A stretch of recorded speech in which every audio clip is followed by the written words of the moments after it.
Le championnat Supercross de Québec vous est présenté par les supermarchés Super C, les vinaigrettes Kraft, les biscuits Whippet et les chips Ruffles.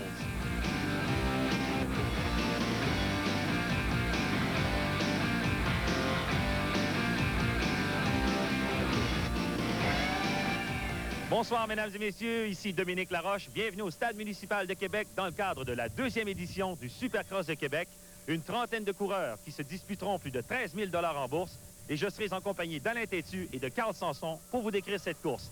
Carl, plusieurs changements cette saison. 3 changements majeurs, Dominique, cette année sur le tracé. Le départ, la largeur de la piste, une trappe de sable qui donne des cauchemars aux coureurs, 2 triples sauts et un saut d'arrivée fort spectaculaire. Maintenant, sans parler des coureurs à surveiller. L'actuel champion canadien Ross Peterson, dernière présence à Québec, épaulé de l'équipe Morgan Racing, 3 pilotes sur Suzuki, Rich Taylor, Ray Somo et Mike Jones. Mike Jones a remporté le Supercross de Toronto ainsi que l'Arena Cross de Rivière-du-Loup. Plusieurs Américains, Tim Ferry qui était présent à la première édition et un Québécois surveillé, Dominique, qui fait un retour, le retour de Nelson Moreau. Une nouvelle piste, plusieurs coureurs, des champions, mais les endroits à surveiller pour les téléspectateurs. Les endroits pour les téléspectateurs, le départ sera fort spectaculaire, 375 pieds de long, suivi d'un petit double saut et le cauchemar des coureurs, qu'il me disait justement plus de bonheur cet après-midi, une série de whoops suivie d'une trappe de sable et un triple saut. Merci beaucoup, Carl Sanson. Rendons-nous immédiatement au départ de la première qualification, 125 cc.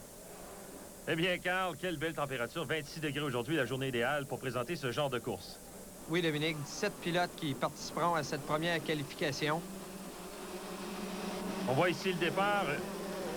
Et à surveiller toujours les premiers coureurs très près du premier tournant, finalement. Oui. La plupart des pilotes choisissent la première position à partir de la gauche vis-à-vis la ligne de départ pour effectuer le premier virage vers la gauche. Et là, ce qu'on voyait, c'était les whoops. Tu parlais d'un cauchemar tout à l'heure. C'est un endroit très difficile. Oui. Les pilotes, dans la première qualification, vont être assez réservés au niveau de la piste. Ils vont tester la piste pour voir les conditions actuelles. Et on voit présentement le meneur, Ray Somo, le numéro 30. Il va être talonné certainement par les champions comme Mike Jones et Ross Peterson, qui aujourd'hui annonce sa retraite. Oui, Peterson, c'est sa dernière présence à Québec. Il est rendu à 32 ans. Et il est venu justement au Supercross de Québec pour remercier ses supporters. C'est sa dernière présence à Québec. On disait tout à l'heure les points chauds du parcours. On voit ici le triple saut. Et on écoute Kevin Crane. I'm not used to running in older stadiums, but it's basically the same thing. Track's really nice. It looks like it's going to hold quite a few spectators. Kevin Crane qui nous disait que la piste est très spectaculaire. Il est très heureux d'être ici à Québec et il n'est pas habitué de courir à l'extérieur. Non, Kevin Crane est un coureur privé. C'est sa première présence ici au Canada. Il était très fier de venir courir à Québec. Oh, Dominique! Quel accrochage, Carl! Incroyable, nos 2 meneurs de course, Ray Somo qui vient de faire une chute. Suivi de Kevin Crane. Kevin Crane n'a pu l'éviter. Mais on voit ici le drapeau jaune. Ça signifie maintenant que les coureurs doivent se déplacer vers la droite. Oui. L'équipe de sécurité est là pour dire aux pilotes de sauter à la gauche du saut pour ne pas tamponner Crane et Somo qui ne semblent pas être blessés. Maintenant, eh bien, le meneur de la course, le numéro 35, Mike Jones, ce n'est pas une surprise. Ce n'est pas une surprise, Dominique. L'équipe Morgan Racing qui prend les commandes malgré eux.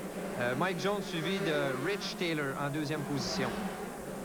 Plus que quelques tours maintenant pour la fin de cette demi-finale. Combien de tours exactement? Cette qualification était de 8 tours, Dominique. Encore une chute ici. Lui qui est en 2e position, Rich Taylor a tombé. Les pilotes semblent avoir de la misère avec la piste présentement.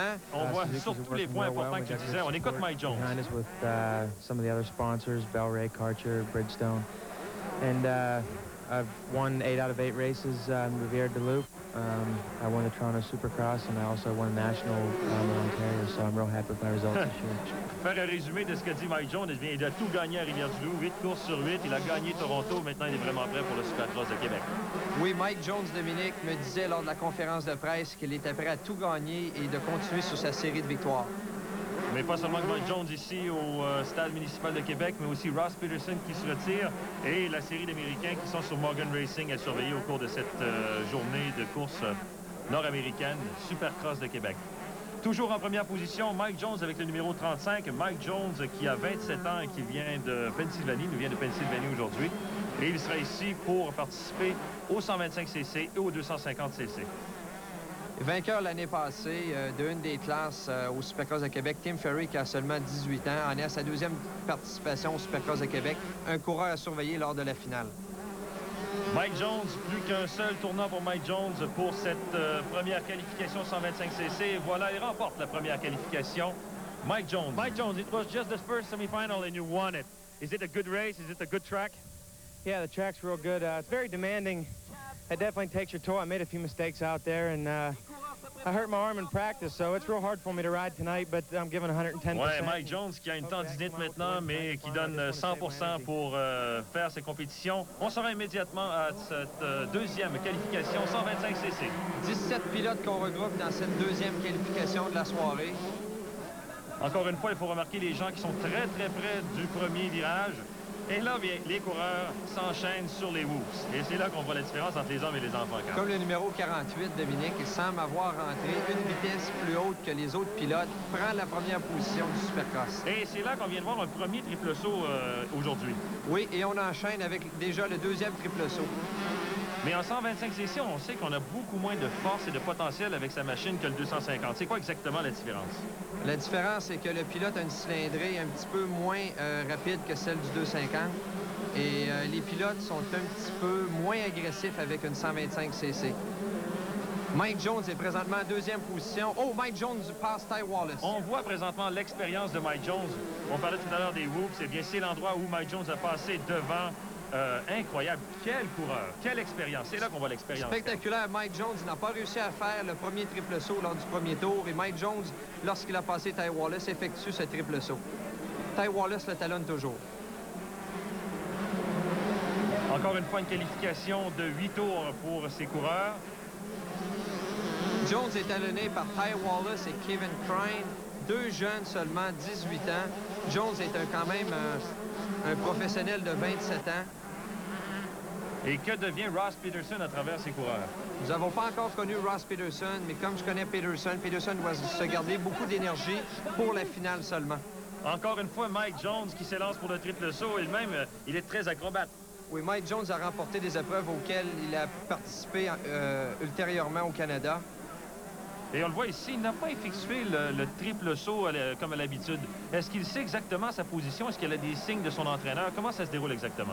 Oui, Mike Jones est épaulé par son mécanicien qu'on va voir pas loin du départ avec un panneau qui lui marque qu'il est en pole position. Et Mike Jones effectue présentement, Dominique, le dernier tour de cette qualification. Et regardez avec quelle facilité il passe à travers les whoops. Encore une fois, le triple saut pour Mike Jones. Avec une aisance remarquable. Quelle hauteur on peut atteindre? 35 pieds de haut sur ce triple saut avec une longueur de 70 pieds. Ça prend de la bonne suspension, pas seulement sur la machine, mais aussi sur les genoux. Oui, ça prend un pilote fort expérimenté. Mike Jones avec son dernier virage et encore une fois une autre victoire pour cette deuxième qualification 125cc. Le Supercross de Québec revient après la pause.